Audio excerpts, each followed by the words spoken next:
Hey there. So this is going to be a short video where I will demonstrate to you what plausible deniability looks like and how it introduces the randomness in the dataset to preserve its privacy. You see, differential privacy is built on this concept only.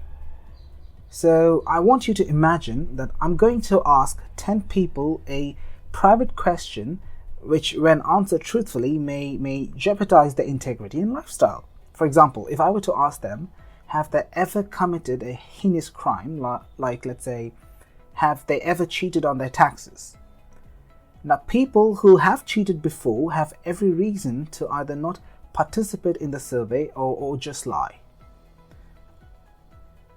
I guess it's not too difficult to guess all our participants' answer to this question is going to be a resounding no.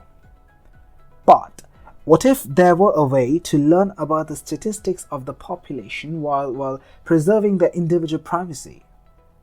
In other words, let's take an example of 10 people. And of these 10 folks, let's say 40% of them have cheated on their taxes before. Here, 1 say it means yes, they have cheated, 0 means they have not cheated. What if there were a way to get this same 40% result, or more or less 40% result, like 30%, 50%, like by introducing some random noise, while giving an opportunity to each participant to deny the legitimacy of their answers? I know what you're thinking. It's quite wordy already. So allow me to present to you the situation which I just illustrated to you. We have 10 people, A, B, C, D, E, F, G, H, I, and J, and here in the second column you can see their true response. So according to this dataset, B, C, G, and H have cheated on their taxes before. So if you query against this dataset, what is the percentage of people who cheated before? Though the answer would be 40%. And you would know who they were, right? And here we are not respecting their individual privacy because there's no noise or anything added to that. But what if I introduce a twist? I told the participants to take a coin and toss it. If it lands on heads, then answer truthfully. However, if it lands on tail, then toss the coin again, and this time answer yes if it lands on heads, and answer no if it lands on tails. So by doing this, I'm not giving the participants really a choice here. This is where I added the randomness. So let us conduct an experiment right away to illustrate what I just said. So we are expecting some loss in accuracy, but not too much. However, we will be able to preserve the privacy of the individuals. So here for A, first comes the heads.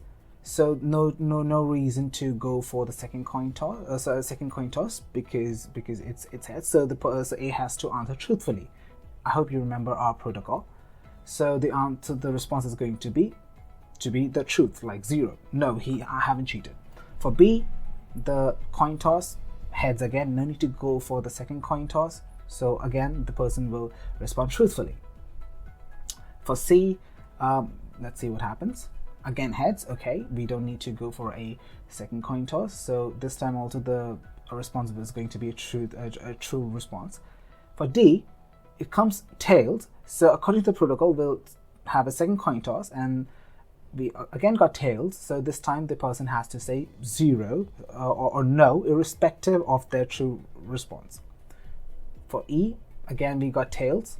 Okay, and for the second coin toss, we again got tails. Okay, fair enough. So we are again going to say 0. No, I haven't cheated.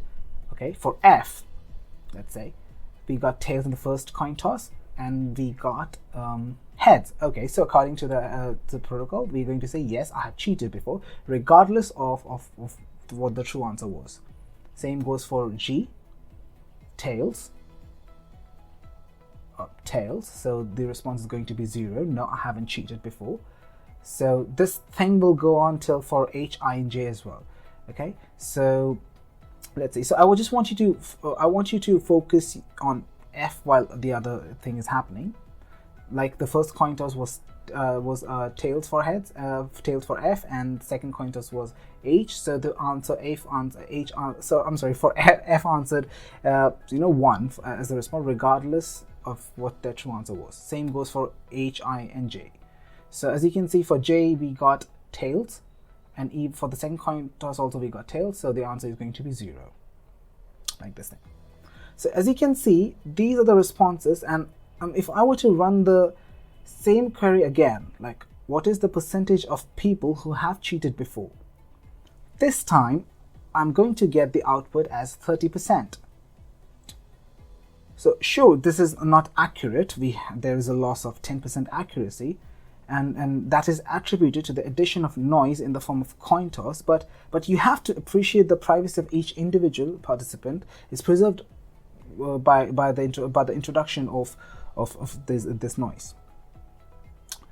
Now, as a last step, I'm going to destroy the original dataset and the coin toss. So I will destroy it by making all black. So this way, the true response of each participant is destroyed, and we are only left with a dataset with noise on which we can do data science. See, this way our participant F can say, hey, I only said yes because it first landed on tails and then on heads. In reality, I never cheated on taxes. So this gives each participant a plausible deniability and no reason to participate in the survey. And to be honest, that is the beauty of differential privacy. Each participant in this dataset can say, hey, I said only yes or I said only no because I got tails first, then I got a heads, or I got tails first and then I got a tails. So to be honest, the question asker, the person who asked the question, is in the dark. I mean, is this person actually telling the truth or telling you or is just the output, the random output of the coin toss? So this way, each participant has a plausible deniability and no reason to not participate in the survey, and still we are getting the statistics of the survey while preserving individual privacy. So if you've liked the video, if you understood it, be sure to share with your friends and subscribe to this YouTube channel. I hope to see you again soon. Bye-bye.